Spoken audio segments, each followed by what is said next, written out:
Nama saya Idris, usia 41 tahun. Jadi saya terlahir itu 21 Oktober 1977.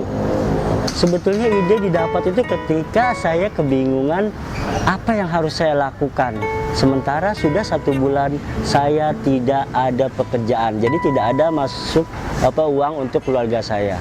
Nah, saya berpikir saya harus berdagang. Nah, pilihan jatuh ketika saya melihat sebuah tayangan televisi itu sedang menampilkan liburan di Kota Tua. Saya berpikir saya akan berdagang. Nah, tetapi ketika saya melihat suasana di sini sudah terlalu banyak pedagang, akhirnya saya berubah pikiran lagi. Apa ya? Dagang kayaknya udah banyak banget pedagang. Wah, iya ya. Ini kan tempat wisata, orang pasti bawa kamera, orang pasti foto-foto unik, orang pasti foto-foto narsis. Kalau gitu saya jadi objek foto aja di sini. Tapi jadi apa ya? Nah, pas kebetulan saya melihat ada boneka SpongeBob. Wah, di situ rame tuh di foto-foto sama anak-anak. Apa jadi badut gitu aja ya? Kayaknya gimana gitu kalau badut. Saya mikir lagi. Oh iya, saya ingat saya pernah sekitar tahun 2008 tuh pernah ngelihat sebuah tayangan di televisi itu ada acara ulang tahun televisi, ada dance yang personilnya tuh diwarnain silver gitu. Apa saya jadi orang-orangan gitu ya? Oh iya.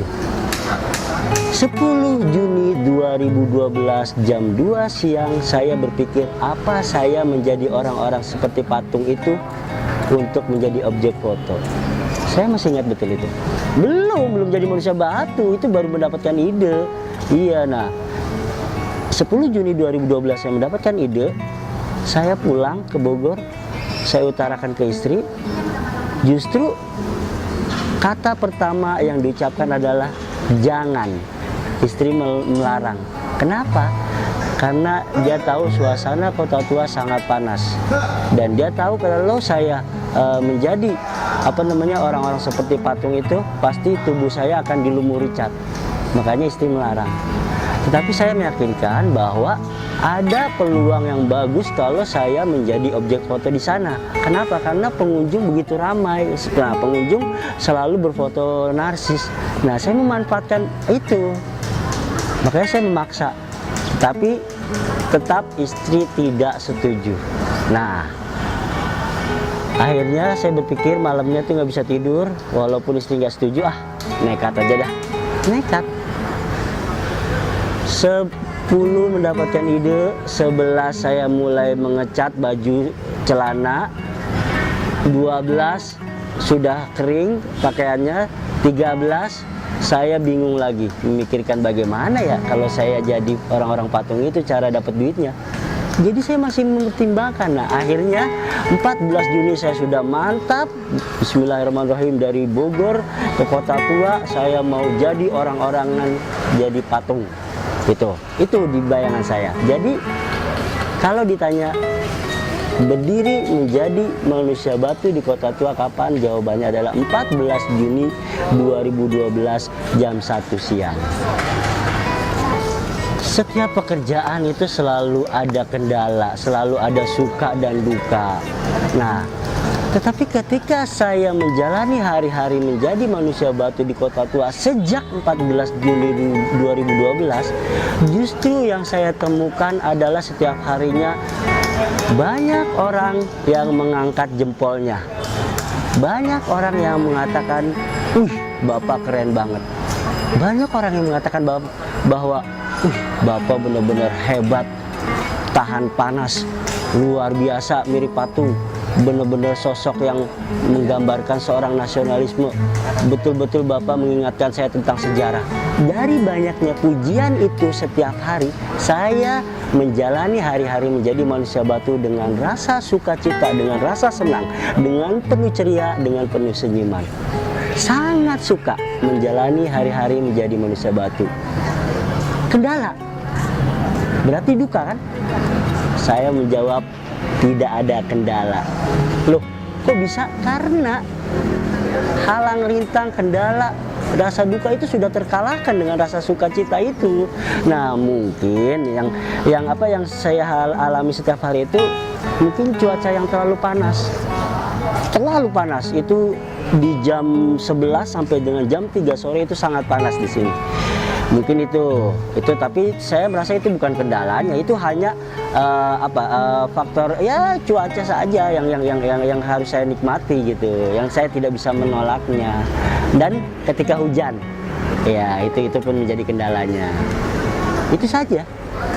Jadi kalau ditanya motivasinya mencari nafkah, tetapi seiring berjalannya waktu, saya belajar dari setiap harinya.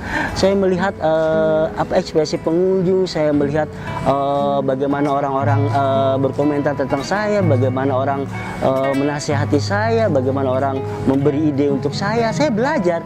Nah, dari situ saya ingin tahu tentang seni yang saya jalankan ini. Dari motivasi pertama itu mencari uang. Nah, tapi seiring berjalannya waktu justru sekarang ini saya sudah tidak memikirkan uang. Kok bisa sih, Pak? Karena saya terobsesi dengan para seniman manusia patung yang ada di Eropa. Loh, kenapa Bapak sangat terobsesi, sangat terinspirasi? Karena di Eropa itu ada yang namanya lomba seni manusia patung tingkat dunia. Lomba seni manusia patung tingkat dunia. Di mana itu Pak diadakannya? Setiap bulan September itu di Belanda, tepatnya di kota Arnhem, itu selalu diadakan lomba seni manusia patung tingkat dunia. Loh, siapa pesertanya? Pesertanya adalah juara-juara di negaranya masing-masing. Nah, alhamdulillah 2014, tepatnya 22 Juni 2014, hari Minggu bertepatan di ulang tahun Jakarta yang ke-487 tahun, jam 9 pagi di Silang Monas itu diadakan lomba manusia patung tingkat nasional dengan nama Jakarta International Humanoid Festival 2014. Alhamdulillah, saya mendapat kabar 2 hari sebelum terselenggaranya lomba itu. Jadi hari Jumat saya mendapat kabar, hari Minggu diselenggarakan. Nah, alhamdulillah saya mengikuti lomba itu, menjadi juara 1 saya.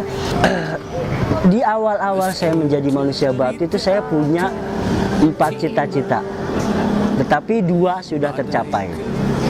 Pertama, ketika ada orang bertanya, Pak, harapan terbesar dari seorang manusia batu itu apa sih?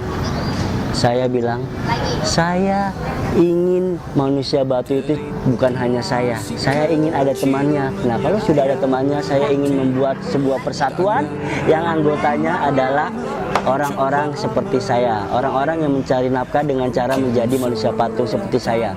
Wah, itu keren tuh Pak kalau ada banyak. Iya, saya ingin bercita-cita. Alhamdulillah, 1 April 2013 terbentuklah komunitas manusia batu. Nah, itu diambil dari nama saya. Mereka semua sepakat bahwa yang cocok nama komunitasnya adalah komunitas manusia batu. Itu disingkatnya enak, Kombat, komunitas manusia batu. Nah, kombat kalau di bahasa Inggris itu artinya petarung, prajurit, pejuang, kombat. Nah, tetapi kalau kombat di saya itu komunitas manusia batu. Itu 1 cita saya sudah tercapai. Kedua, ketika ada orang bertanya, Pak, harapan terbesar Bapak setelah mendirikan komunitas apa sih? Saya bilang, saya ingin mengikuti Jakarnaval. Karena Jakarnaval ukurannya adalah komunitas terbaik DKI Jakarta yang bisa mengikuti Jakarnaval. Tahu kan Jakarnaval? Pawai itu di ulang tahun Jakarta. Iya ya Pak, keren tuh Pak kalau komunitas manusia batu dapat nomor urut gitu, terus jalan bersama dengan komunitas-komunitas lain. Harapan saya itu 2015, 22 Juni 2015, komunitas manusia batu dapat nomor urut 93, dapat urut 93, itu pawai bersama komunitas-komunitas lain, Jakarnaval. Tercapai cita-cita saya yang kedua. Ketiga, Pak, harapan terbesar seorang manusia batu dan komunitas manusia batu itu apa sih? saya ingin mengikuti kejuaraan dunia. Emang bisa, Pak? 70% saya sudah pasti bisa. Kenapa? Karena saya menjadi juara 1 di tingkat nasional. Nah, kalau sudah menjadi juara 1 itu boleh berangkat ke Belanda. Itu sudah pasti dibolehkan. Tinggal masalahnya adalah saya belum punya ongkos itu. Melihatnya